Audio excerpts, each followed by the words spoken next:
Kayak saya sendiri itu sebagai pengajar dan juga sebagai wali murid. Maksudnya punya anak yang di SMP ada, kelas 4 ada, kelas 2 ada.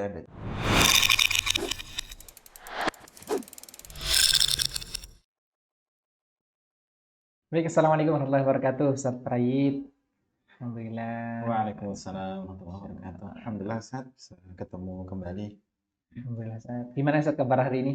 Alhamdulillah sehat, alhamdulillah tetap semangat ya untuk terus menjalankan aktivitas amanah, kegiatan-kegiatan rutin di sekolah maupun bersama tim DSU. Baik, baik. Alhamdulillah. Ini Ustaz, memang kondisi yang kemudian kita rasakan bersama Ustaz ya. Pertama terkait dengan dunia pendidikan saat ini memang mengalami berbagai macam tantangan-tantangan dan kita rasa dari hari demi hari memang semakin ada tantangan-tantangan baru Ustaz dan kita temukan gitu saja yang kita rasakan baik dari sisi lembaga pendidikan itu sendiri, dari santri ataupun siswanya atau bahkan dari orang tuanya gitu. Nah, ini yang kemudian perlu mungkin kita membutuhkan penyegaran ya, refresh dari referensi-referensi yang mungkin bisa kita ambil pelajaran gitu Ustaz. Kalau melihat dari sisi kelemahan ataupun kelebihan ya tentunya bisa kita rasakan ya Ustaz ya dari situ. Nah, kira-kira apa sih Ustaz kira-kira yang kemudian kita mulai nih Ustaz dari mengidentifikasi dari sisi kelemahan daripada belajar online itu seperti apa? Ya. Mau tidak mau kita tetap harus mengakui bahwa dengan hadirnya pandemi ini kita kemudian diajari terkait dengan sosialisasi ataupun komunikasi secara online itu kemudian lebih berupaya dimaksimalkan, khususnya di dunia pendidikan.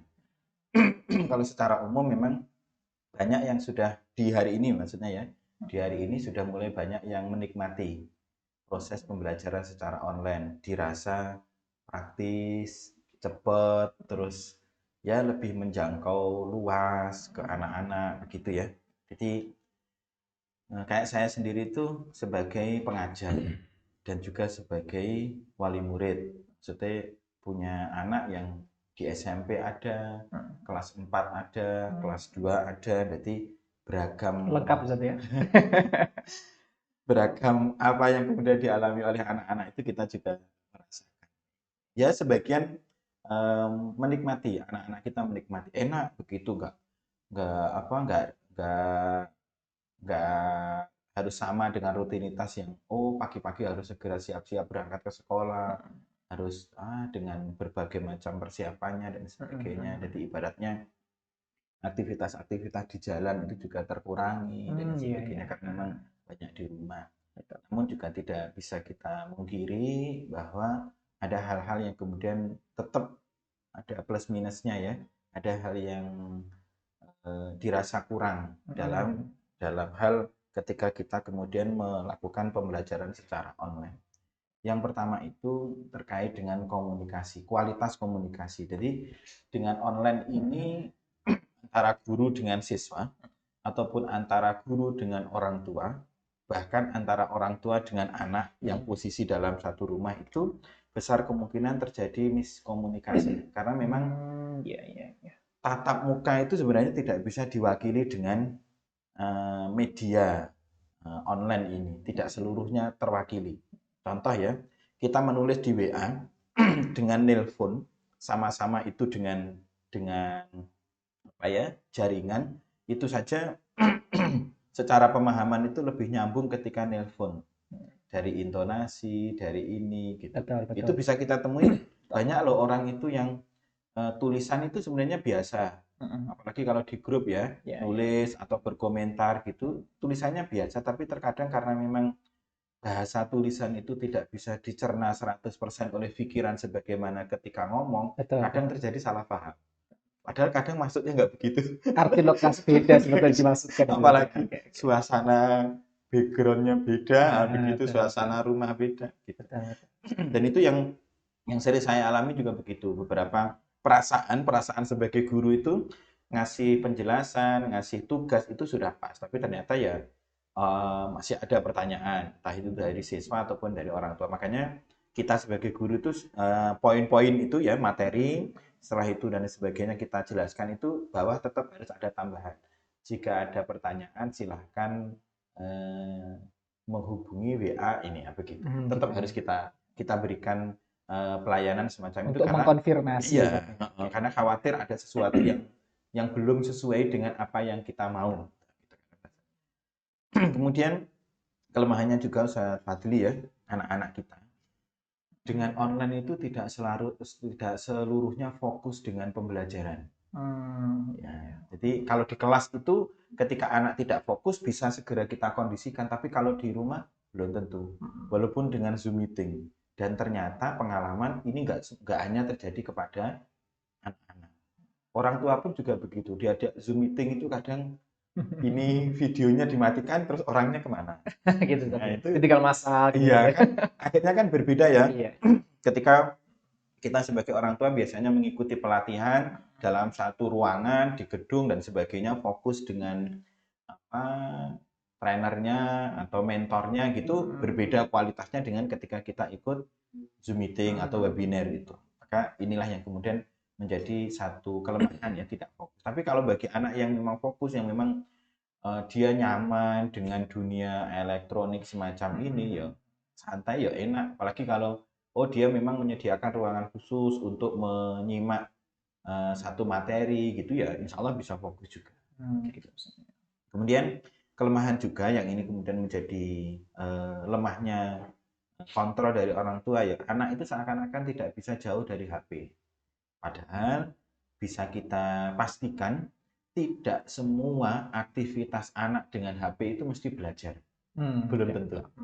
Itu yang harus benar-benar orang tua ketahui dari anak itu begitu. Jadi anak itu seakan-akan duduk dengan HP, apakah memang itu berinteraksi dengan materi ataukah dengan yang lain? Karena di HP itu banyak. Dan itu bisa loh. Orang tua lagi mau mendekat terus kemudian pindah layar ya bisa. Betul. Gitu. Padahal nge-game juga bisa juga Bisa kemungkinan gitu ya. juga game gitu ya, jadi seakan-akan membaca PowerPoint dari ustadz-ustadzahnya, tapi ya tidak seluruhnya untuk itu, untuk memahami. Apalagi kalau digabung dengan tadi ya sudah nggak fokus gitu, apalagi kalau sudah membuka HP itu ya daya tarik yang lain itu cukup banyak. Sama-sama ustadzahnya punya video pembelajaran, dengan melihat video film kartun, nah belum tentu menarik yang ustadzahnya loh.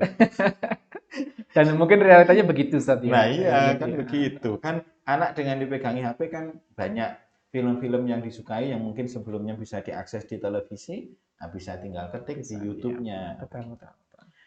Itu yang dialami oleh anak-anak. Sedangkan bagi orang tua ya terkait dengan budget, tambahnya kuota, Oh iya betul sekali. terus kemudian HP yang lowbat harus dipakai ketika dicas, itu ya mempengaruhi tingkat ketahanan ya, keawetan HP itu sendiri dan sebagainya. Itu menjadi kelemahan juga. Betul sekali. Memang ini saja apa namanya? Memang ada sisi positifnya, ada sisi kekurangannya gitu saja. Kita nggak negatif tapi kekurangannya yaitu adalah mungkin kalau kita baca Ustadz ya di lapangan itu di antara wali-wali santri, orang tua yang kemudian anaknya ikut dalam program sekolah online gitu Ustadz. Memang banyak di antara beliau-beliau itu mungkin sebagian belum mengetahui perangkat-perangkat apa Ustadz yang dipakai gitu loh Ustadz. Kadang-kadang ini belum tahu ini Zoom meeting gitu ya dalam aplikasinya ataupun aplikasi-aplikasi yang lain gitu Ustadz. Kira-kira apa ya urgensi apa sih Ustadz yang kemudian bisa kita pahami daripada proses untuk orang tua terutama ya dari sisi ini untuk memahami apa saja sih perangkat-perangkat yang kemudian dibutuhkan oleh anak-anak kita. Oke, jadi gini, ini sebenarnya menjadi modal awal ya dalam rangka orang tua itu berperan memberikan pendampingan kepada anak-anak belajar dari rumah. Saya itu lebih senang menyebutnya dengan belajar dari rumah, gitu ya. Jadi itu insya Allah begitu kita ucapkan itu anak-anak itu ngerti kok. Oh saya itu tetap belajar kok walaupun dari rumah. Gitu ya. Bukan kok oh ini libur karena pandemi gitu. Kalau sudah kata-kata libur, sudah berarti mindsetnya sudah beda saja. beda. Nuansanya sudah beda. Sok libur kok masih suruh baca buku, suruh ngaji, suruh belajar begitu. Nah, maka modal dasar orang tua untuk mendampingi anak-anak dalam belajar online memang itu tadi. Harus mengetahui ragam perangkat pembelajaran yang kemudian digunakan oleh pengajarnya, oleh gurunya. Apakah itu cukup dengan WA, ataukah kemudian dia dengan Zoom meeting, ataukah dengan Google Form. Itu semuanya benar-benar harus dipahami orang tua. Minimal orang tua itu mengakses aplikasi yang memang dibutuhkan. Ya, Mau minimal diajak gitu Ustaz ya. mau diajak Zoom meeting ternyata belum punya Zoom. Nah, begitu. Dan setelah mengetahui itu benar-benar difahami ketentuannya. Kayak Zoom meeting itu, oh ini ada video, ada suara. Ini pengaturannya bagaimana? Karena kalau itu kemudian tidak diketahui, suasana belajar nanti tidak terkondisikan. Begitu. Ya. Jadi ketika kemudian, oh ini harus menampilkan video, maka konsekuensinya hal-hal yang kemudian nanti akan tertangkap oleh kamera itu benar-benar dikondisikan. Ya, hal-hal yang kemudian sekiranya bisa mengganggu proses belajar saat itu, karena memang Zoom meeting juga tidak sepenuhnya lama sebagaimana ketika pembelajaran di kelas. Karena waktunya juga terbatas ya, sepanjang apapun Zoom meeting itu diprogram tetap terbatas. Maka harus kemudian dipahami terkait dengan ketentuan-ketentuan itu.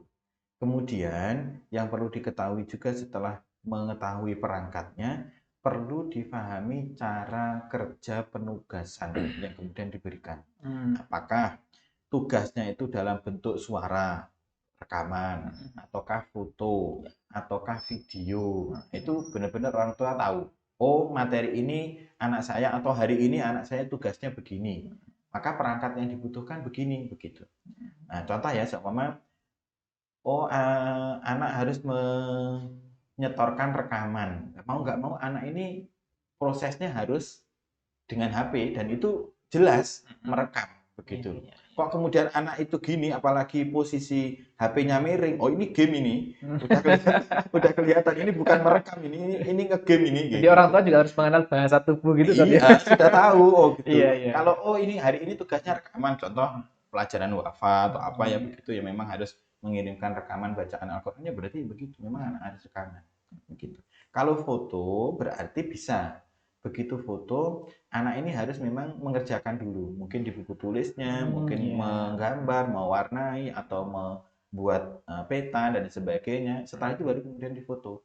Nah begitu.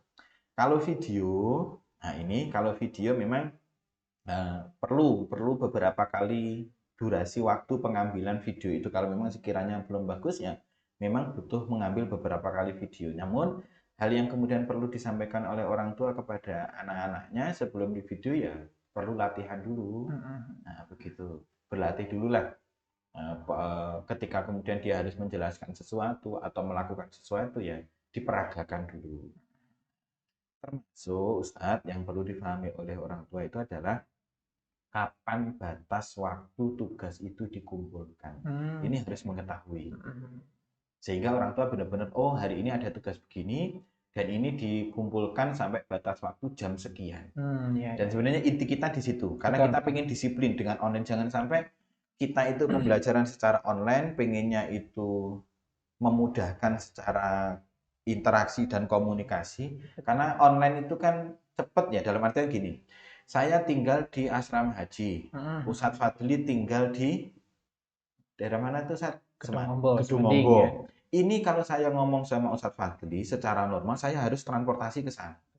Tetapi dengan teknologi kita bisa ngomong yang sudah mengurangi ya tenaga, ya waktu untuk menuju ke sana baru kemudian ngomong. Nah, ini jangan sampai kemudian justru hal yang kemudian pengen kita akses cepat ini justru malah menjadi terlambat. Kenapa? Karena kita tidak memahami batas-batas waktu kapan kemudian tugas itu harus dikumpulkan.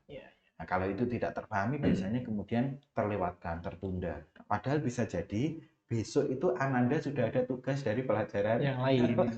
yang artinya lain. menumpuk. Menumpuk. Ini belum selesai, belum ada lagi. lagi. Itu yang kasihan. Dan itulah yang kemudian semakin hari ini bertambah, pelajaran bertambah, materi bertambah, tugas bertambah. Nah, begitu semakin menumpuk, biasanya semakin berat. Nah, ibaratnya mana ini yang mau harus diselesaikan begitu ya. Dan ujung-ujungnya insya Allah ya orang tua kok yang akan dihubungi oleh gurunya. Betul, betul. Ini kok Bu atau Heeh, Mama, Anda belum mengumpulkan ini, tugas. begitu.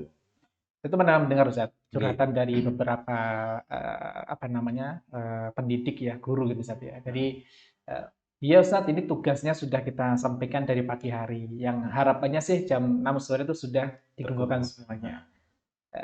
Ternyata yang terjadi adalah bisa sampai hari berikutnya gitu kan. Dan itu saya dengar dari beberapa pengajar gitu Ustaz ya. Jadi ini memang harapan daripada instansi sendiri itu sebetulnya kenapa kok dijadwal seperti itu? Ya karena memang berhubungan dengan tugas-tugas yang berikutnya gitu Iya, Ustaz ya iya. berarti Ustaz ya. Heeh, heeh. Betul, betul. Mhm. Kemudian ini Ustaz, terkait dengan keterlibatan kedua orang tua Ustaz gitu Iya, ya di iya. dalam Heeh. mendampingi anak-anak di rumah gitu Ustaz. Kira-kira kalau kalau dari sisi poros itu yang betul lebih berat, lebih besar kepada ibunya, apakah lebih besar kepada bapaknya, Ustaz? Karena kondisi bermacam-macam, Ustaz, ya. Jadi ada yang orang tuanya memang sebagai ibu rumah tangga, kondisi di Heeh. rumah, mungkin suaminya saja yang bekerja. Ada Mhm. yang sifatnya adalah kedua-duanya bekerja, Ustaz. Ini Mhm, kira-kira mhm. bagaimana Ustaz cara memanajemen kalau memang ya kondisinya demikian? Oke, heeh. Yang pertama, yang terpenting itu adalah dari kedua belah pihak, nggih, Mhm. ibaratnya dari kedua orang tua itu Heeh, benar-benar memahami dan mengetahui, menyiapkan diri bahwa ini kondisinya Anda itu belajar dari rumah. Maka orang tua harus menyiapkan diri berperan untuk mendampingi proses belajarnya Ananda. Ini yang penting di sini dulu. Dalam Penting. artian memiliki satu pemahaman dan kesiapan diri bahwa saya selaku orang tua ini memiliki peran, memiliki tanggung jawab Mhm. untuk mendampingi Ananda dalam proses belajarnya. Itu yang pertama begitu. Nah, setelah ini kan apa ya, pembawaan dari diri dulu ya, maksudnya oh saya posisi sekarang begini gitu. Maka setelah itu baru kemudian masuk kepada tataran teknis. Untuk tataran teknis bisa kedua orang tua itu kalau perlu ya, kalau perlu memang ini menuliskan jam-jam bekerjanya. Hmm. Jadi Penting entah Ustaz itu ya. entah itu ngantor sekedar untuk piket ataukah kemudian WFH dari Mhm. rumah, tetap itu ada durasi waktu pengerjaan. Hmm. Walaupun itu dikerjakan di rumah. Maka itu benar-benar harus disinergikan. Di mana ini begitu ya. Dan kita tidak bisa kemudian memberikan satu kesimpulan bahwa oh pendampingan itu kepada mama karena mama itu tugasnya di rumah, ayah Mhm. bekerja di kantor. Enggak. Ini juga bagi kita nggih, usaha fadli nggih, maksudnya para para suami, para bapak juga harus memahami seakan-akan ketika kita kemudian mendengar kata bahwa ibu pekerjaannya apa? Oh, anu Ustaz, saya ibu rumah tangga. Mhm, mhm. Itu seakan-akan bukan profesi. Heeh. Maksudnya seakan-akan suatu kondisi pribadi seseorang yang tanpa ada satu ikatan pekerjaan, seakan-akan begitu. Beda dengan ketika mama pekerjaannya apa? Oh, saya guru. Oh, Hmm. saya perawat. Oh, saya bidan. Oh, saya jualan atau Mhm, pedagang gitu. mhm. Itu seakan-akan kan menyebutkan satu bentuk aktivitas. Tapi ketika ini pemahaman kita ya, kita mengikuti pemahaman orang awam ketika disebut ibu apa pekerjaannya apa gitu. Oh saya ini saya ibu rumah tangga gitu. Mhm. Dengan menyebut ibu rumah tangga itu seakan-akan non job, nggak ada profesi Bukan sebuah tertentu. pekerjaan gitu ibaratnya gitu ya. Padahal di rumah itu pekerjaan itu nggak ada habisnya. Aktivitasnya luar biasa, betul, Nah betul. begitu. Sehingga ini yang kemudian harus menjadi pemahaman para suami ya. Di rumah itu nggak ini loh, nggak sepi dari pekerjaan loh, nggak Betul, sepi dari betul. kegiatan. Nah, Betul, gitu. betul. Apalagi kalau sekarang-karang begini, posisi Ananda di rumah itu kalau tidak pinter-pinter mengelola Ananda untuk bersinergi dengan kegiatan yang di rumah, bisa saja mamanya merapikan, anaknya itu berantakin. Bener. Yang terjadi begitu saat ya. Dan itu pekerjaannya nggak selesai-selesai Ah, begitu. Mamanya bersihkan, ah, anaknya yang ngotori sorry. entah lantai, entah yang tumpah, entah yang begitu. Maka satu jawaban dari seorang ibu yang kemudian menyebutkan, oh saya ibu rumah tangga, itu harus tetap dipahami dan itu ada loh, ada durasi pengerjaannya. Oh masak itu jam berapa sampai jam berapa, bikin sarapan itu ya, membersihkan rumah, mencuci dan sebagainya berapa sampai jam berapa. Kalau perlu memang dituliskan. Nah, setelah dituliskan, ini bagusnya kemudian juga bisa terkomunikasikan ke anak-anak. Nah, tolong pengerjaannya jam sekian sampai sekian, mama bisa nungguin. Sebelum itu ketika mama masak, tolong kamu baca-baca buku paketnya ini dulu. Nah, dibaca-baca, dipahami pelajarannya hari ini apa. Contoh, kalau sama pelajaran Al-Quran, nanti rekamannya ketika mama sudah selesai masak, mama tungguin. Sekaligus mama simak sudah benar belum bacaannya. Sebelumnya itu, sebelum rekaman, mama ketika masak, maka kamu baca-baca dulu sendiri, dilancarkan. Jadi itu proses itu harus terkomunikasikan ke anak-anak. Sehingga seakan-akan anak-anak nunggu. Mama belum selesai pekerjaannya, ayah belum pulang, ini belum bisa rekaman. Seakan-akan bagi anak, kalau belum ada HP, seakan-akan belum bisa belajar. Itu yang kemudian harus kita rubah. Sebelum ada HP, sebelum bisa rekaman, apa yang dilakukan? Melancarkan bacaan. Dan itu proses belajarnya anak. Begitu. Dan itu terkomunikasikan ke anak-anak. Sehingga bukan kok kemudian karena memang rekamannya dengan HP-nya ayah, nunggu ayahnya pulang. Begitu ayahnya pulang, baru belajar untuk membacanya. Setelah itu baru, itu bisa sampai malam itu nanti. Apalagi kalau ayahnya pulangnya jam malam. Nah, iya. Setorannya bisa makin. Dan yang tadi Ustaz Fadli sampaikan, bahwa setiap tugas itu sudah ada waktu. Contoh disetorkan maksimal jam 6. Kenapa kok kita itu belajar online kemudian begitu? Karena guru itu butuh waktu untuk kemudian ngoreksi. Ya, betul. Kalau belum benar nanti akan disampaikan ke anak mana bacaan yang benar. Terlebih-lebih ketika kemudian pembelajaran itu terkait dengan Al-Quran. Al-Quran itu terkoreksinya per huruf loh. Sahih, ya betul sekali. Per huruf loh.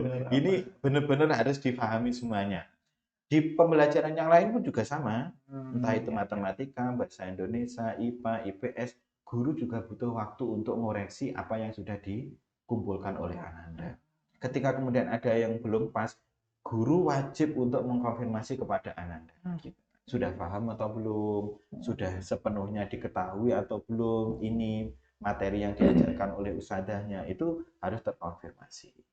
Nah, kalau di kelas enak, ya kita terangkan, kita kasih tugas, yang belum benar kita koreksi bareng-bareng, itu enak.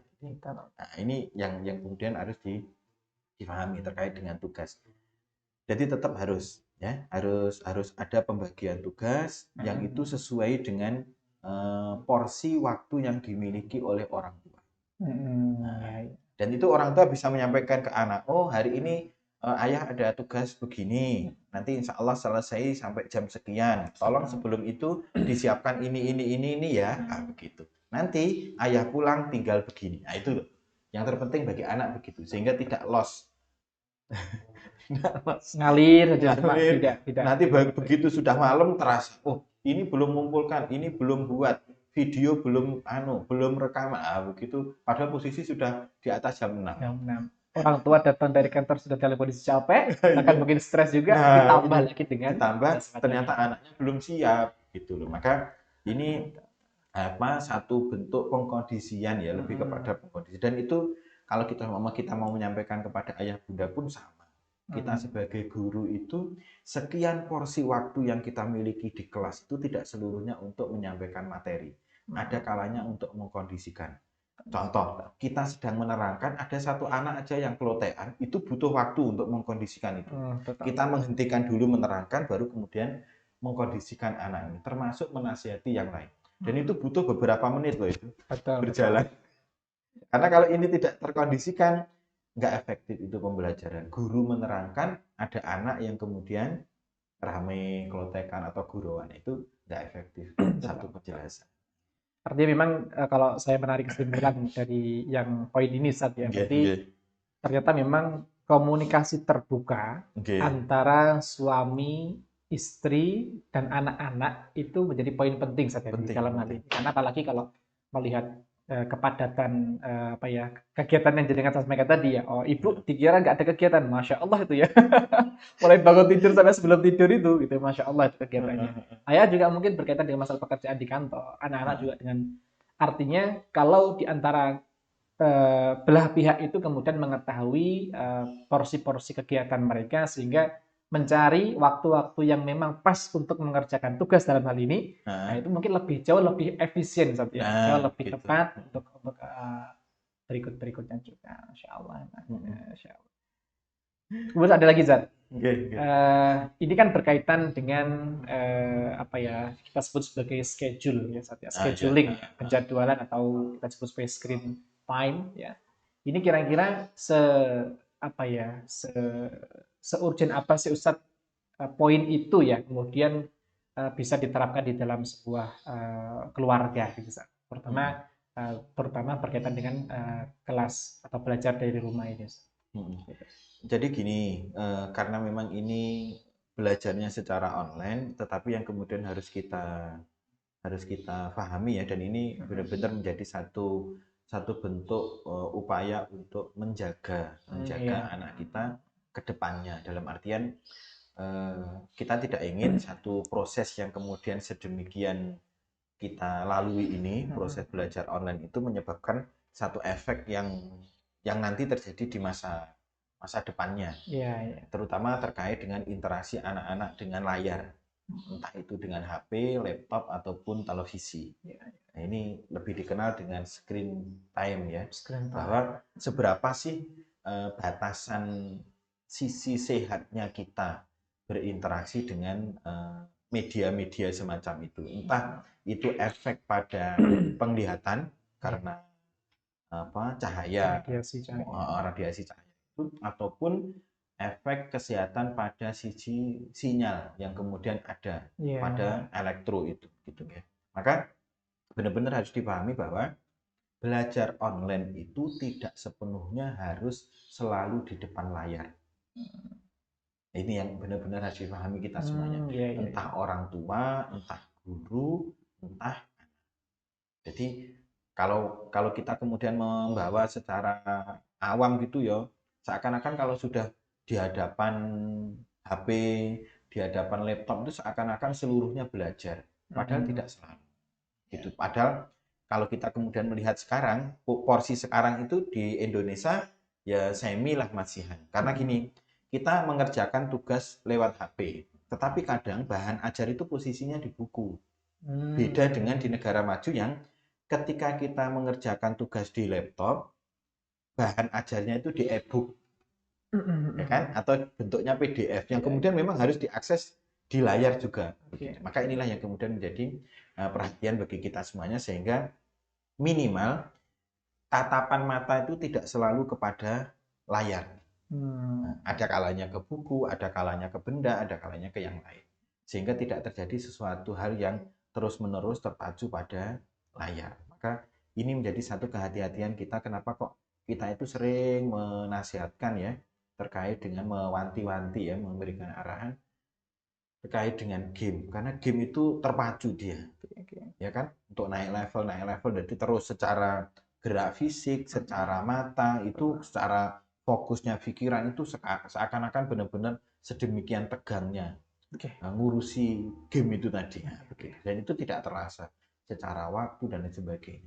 Maka itu yang kemudian menjadi satu kehati-hatian kita semuanya. Baik. Jadi screen time ini penting bagi orang tua untuk kedepannya anak-anak, biar anak-anak itu tidak terpaku dengan yang semacam ini. Apalagi ke depan nanti banyak loh. Bisa jadi kalau sudah masuk kepada era modern nanti, kaca-kaca mobil kita itu semuanya sudah dengan digital. Sudah Jadi tampil Ustaz, ya, sudah Ustaz, ya. tampil di situ, itu akan wah, tatapan kita kepada yang nyata itu seakan-akan beririsan terus dengan yang maya, begitu. Itu yang khawatir. Nanti khawatirnya terus ada lampu merah, lampu hijau, itu seakan-akan itu layar aja gitu, bukan sesuatu yang Iya, nyata. Itu iya, iya. menjadi satu bahaya. Itu yang perlu kita perhatikan tentang screen time. Jadi Baik, Ustaz. anak-anak harus dipahamkan itu juga. Baik, Ustaz. Perlu diajak aktivitas yang lain, tidak terfokus hanya kepada layar. Gitu. Kita break sebentar, Ustaz.